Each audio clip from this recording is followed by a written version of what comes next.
public schools? I thank the senator from Hawaii, and I think that's the question all of us should be posing to ourselves as we get down to the final few minutes. Is this the best of the best? Is this a knowledgeable candidate who understands the federal law? Is this a candidate who comes to us without conflicts of interest?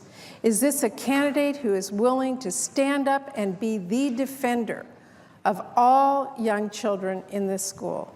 And to me, and I think to many of my colleagues who've been out here speaking, she is not. So I want to thank all of my great colleagues who've been out here speaking from their heart about a passion that they have in this country for a candidate to lead the Department of Education that is qualified, that is prepared, that is ready to stand up and fight for every child, no matter where they live or where they come from. With that, Mr. President, I believe we are down to the last 15 minutes before this, and the time is equally divided. Correct.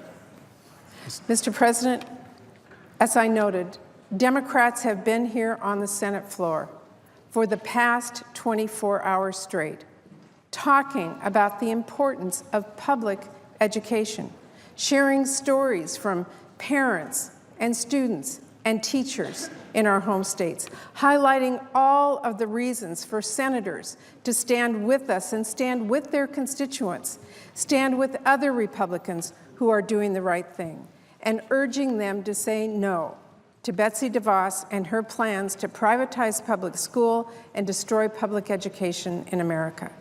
But, Mr. President, I come to the floor today to make one final push before this vote, to make the case one last time, because we are so, so close, and because this is so important.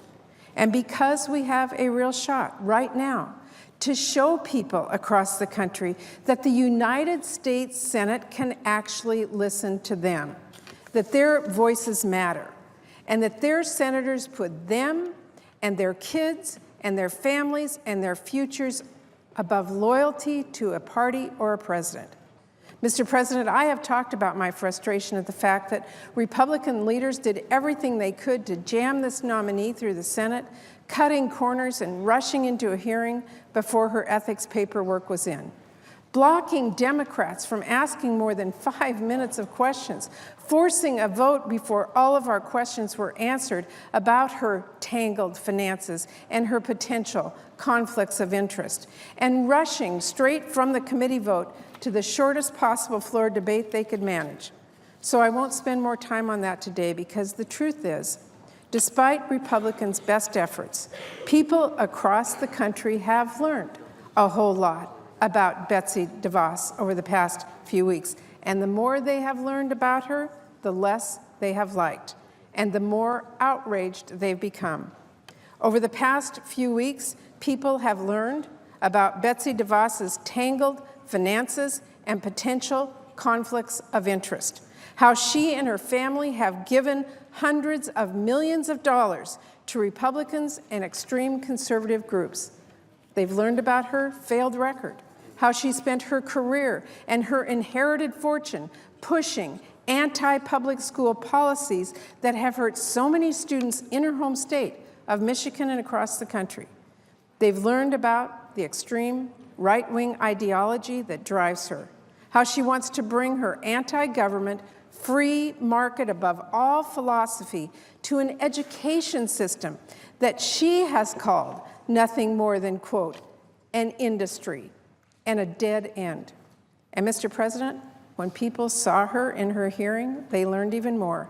When they watched Betsy DeVos in that hearing room, when they saw it live on the evening news, on The Daily Show, on The View, and on many other shows covering it, on one of the many clips that went viral in social media or shared by a friend or a family member, a whole lot of people were introduced to Betsy DeVos for the first time in that hearing, and they were not impressed.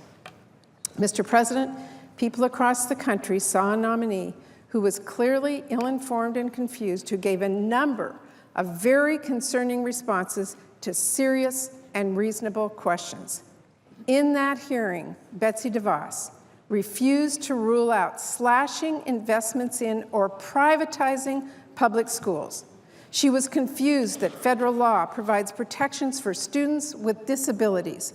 She didn't understand a basic issue in education policy, the debate surrounding whether students should be measured based on their proficiency or their growth.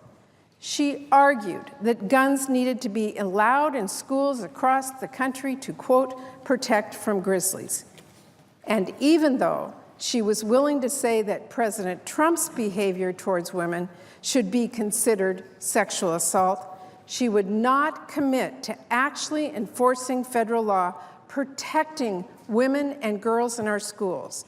And Mr. President, those were just a few of the moments in that hearing that made it clear why Betsy DeVos is not qualified to do this job. There were many more. What people saw in that hearing wasn't just a nominee who didn't understand the issues. They saw a nominee for Secretary of Education who clearly didn't think about public education and public schools the way that they did.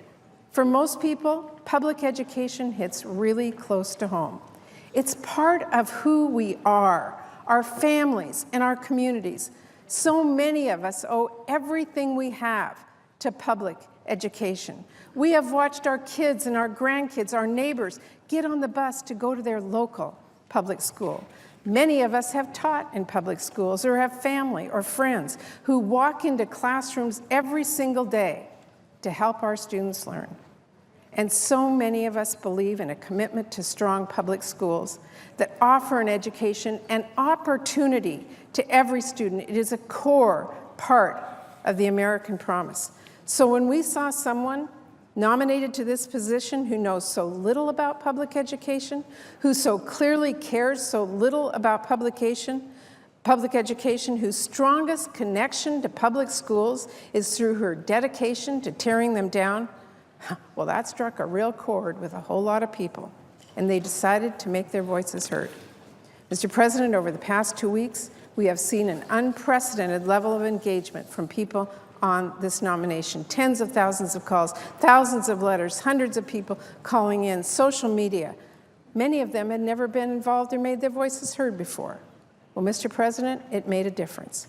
Right now, every single Democrat is opposing this nomination. 2 Republicans who've listened to their constituents are joining us. So we are dead even. First time in the history that the Vice President will be called on shortly to cast a tie-breaking vote on a cabinet nominee. We just need one more Republican to join us to prevent that from happening. One more to help us show the people across this country that their voice matters in this debate. One more to stand with people across the country and say no. So I'm here to finish this debate where we started, standing with students and parents and teachers, with the people of my home state of Washington across the country who strongly support public schools and true education opportunity for all. And with Democrats and Republicans across the country who have poured their heart and soul into opposing this nominee, I stand with you. I urge one more Republican to join us. Thank you, Mr. President. I yield the floor.